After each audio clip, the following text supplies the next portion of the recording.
How often are you doing this? You're just watching it while you're We're actually going to in the watch tank? it, so we need to have good light so we can see exactly what's going on. Okay. I like to do a small area at a time, maybe 2 feet by 2 feet at most. Okay. That way we're going to work this one area, we're going to wipe it off, we're going to try again. This is all clean, so I'm actually going to be kind of recycling the polish in the water, so it's okay Okay. if this water gets dirty, because that's how we're going to be putting it on the pad. Now, I cleaned the sand out last night. I put the shop vac in the tank. Mhm. So I believe everything's out. But do we want to get into this first, or you how do you prep the acrylic? Do we just do a quick wipe down before you get into the 3? You want to know it's as clean as possible. As we mentioned, that single grain of sand could set you back. So you want to start. There's another trick though, if we start from top to bottom, generally anything you could possibly pick up would be at the bottom. So we're going to work, we're going to clean and evaluate and repeat. Okay. So it's a process. But you're jumping right into the 3. We're just going to use the 3 for 90% of it. That's what's going to do all the work. I used to do the 3, then the 2. A lot of times I'd find myself going back to the 3 and the 2, and I'm wasting time. Go to the 3, get it perfect, polish it up, then shine it if necessary. But we don't usually use the 1 on the inside. No real need to. Okay, now explain to us the sandpaper, because a lot of guys are talking about 1,000 grit, 1,500, 2,000, 2,500, 3,000. Why are you not using sandpaper, and when should you use the sandpaper? And if you do use the sandpaper, like we were talking about earlier, what's detrimental? Because remember about focusing on a small area, and then you're heating it up, and then what, you got like a valley? I've used to use a lot of sandpaper, and I had a lot of the sandpaper kits. Sandpaper can be helpful when you are trying to polish a tank that actually has fish in it. That's a good case. You can use it under the water. Average case like this, you're going to do a cleaner and safer job. Now you always have the real possibility of screwing something up. If you're using polish, that's not something we worry about a lot. But with sandpaper, you can cause more damage than good. So again, I always recommend caution. I myself have made a few mistakes over the years, and the sandpaper is very unforgiving. For example, if I have a scratch like this, it's very encouraging to use the sandpaper. You think, oh, that's a quick, easy fix. But if I polish this with sandpaper, I'm going to have just the tiniest valley. Then I'll polish it, and when light hits it, suddenly you have a distortion. My goal is not to make it disappear, which is what sandpaper would make it do.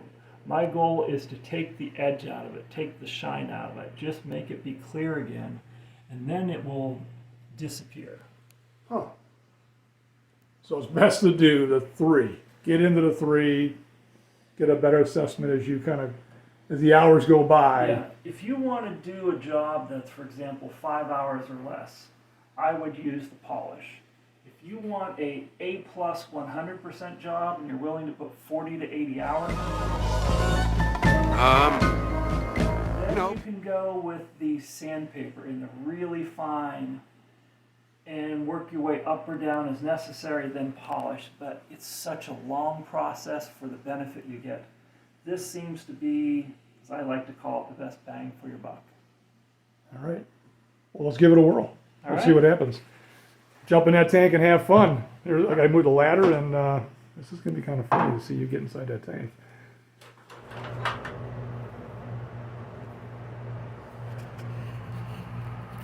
All right, so Jonathan is in the tank. We got a fan above it for good air circulation, because believe it or not, it definitely gets hot inside the tank. I've been down there many times, and it's like, whew, after about 10-15 minutes, you're feeling it. So he's already setting up, throwing a little bit of that Novus 3 on the wheel.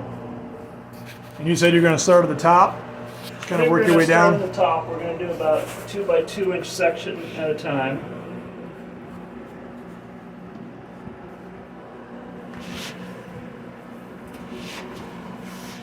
You have a front panel you're going to do? Yeah, let's start here.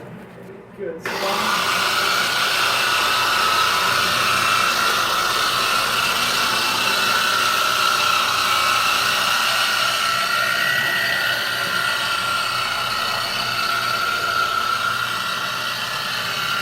Real important when you're doing this to keep it wet. Probably the most important thing of all.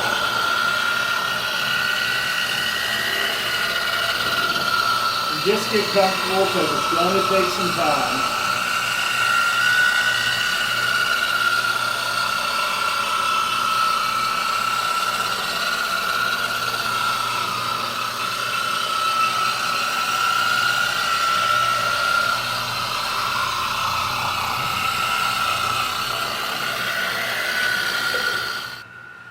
All right, well, Jonathan is in the tank, and I've kind of walked away from the filtration room because I wanted you guys to see this on the side angle.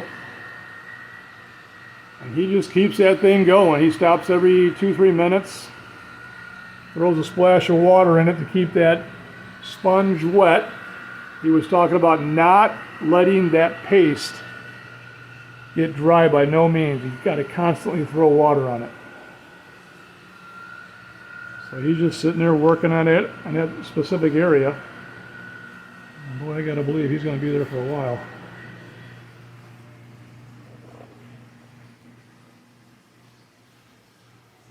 But we've gone this far with the filtration room, and putting everything together. We were just getting ready to start doing the aquascaping, and I thought, well, we probably should stop here for a day and at least try to address this acrylic just to make it just a touch better. I mean, it's really not that bad. I mean, there are scratches in it, but a lot of this stuff will kind of disappear when you fill it up with water. But being the picky person that I am, and you guys have noticed that with the way I build stuff and kind of taking my time and just trying to do everything possibly right. Oh, no.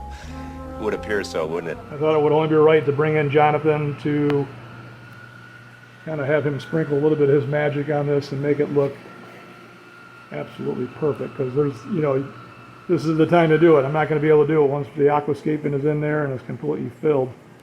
So it's better just to stop for a little bit and blast this out. We are only going to do the front panel and the panel that's on the left. I'm not too concerned about the other two. All right, it's been about 2 hours, and I think he's gone about 2 feet. So, the moral of the story is, guys, if you're going to polish your aquarium, man, you better have patience. Holy cow, this is a very slow-moving process. I'm starting to think that he's going to be here until the sun rises. So he's just working this Novus number 3. Keeping that pad wet with the water and just slowly working back and forth.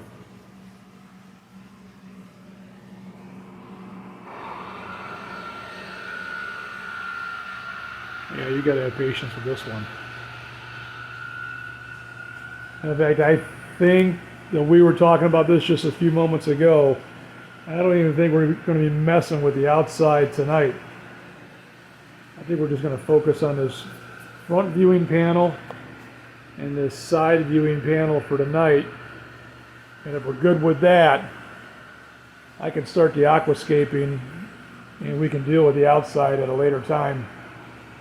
I know that there's a blemish right here in this area that's driving me crazy on the outside, but we can deal with that later. But there it is, though, little by little. Just take your time. And do not let that pad get hot. That was one thing he was pointing out. You got to keep that thing, keep the pad wet, keep it cool.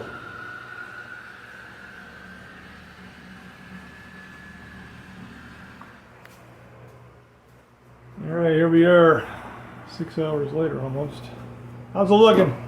Oh, I think we're making some good progress. Ed, I'm not your ordinary everyday fool, okay? I'm not falling for this bit. No way. Let's go, Russ.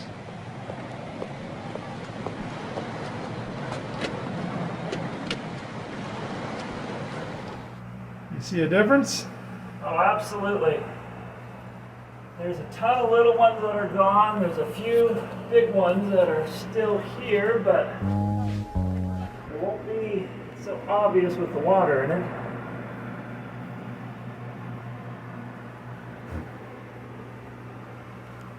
All right, guys, it's the next day. Jonathan's gone. I can't thank him enough for coming out here and really trying to sprinkle some magic on this acrylic. We worked on this thing until 1:30 in the morning. I tell you what, that sucked getting up the next morning. But we only worked on the inside of the tank.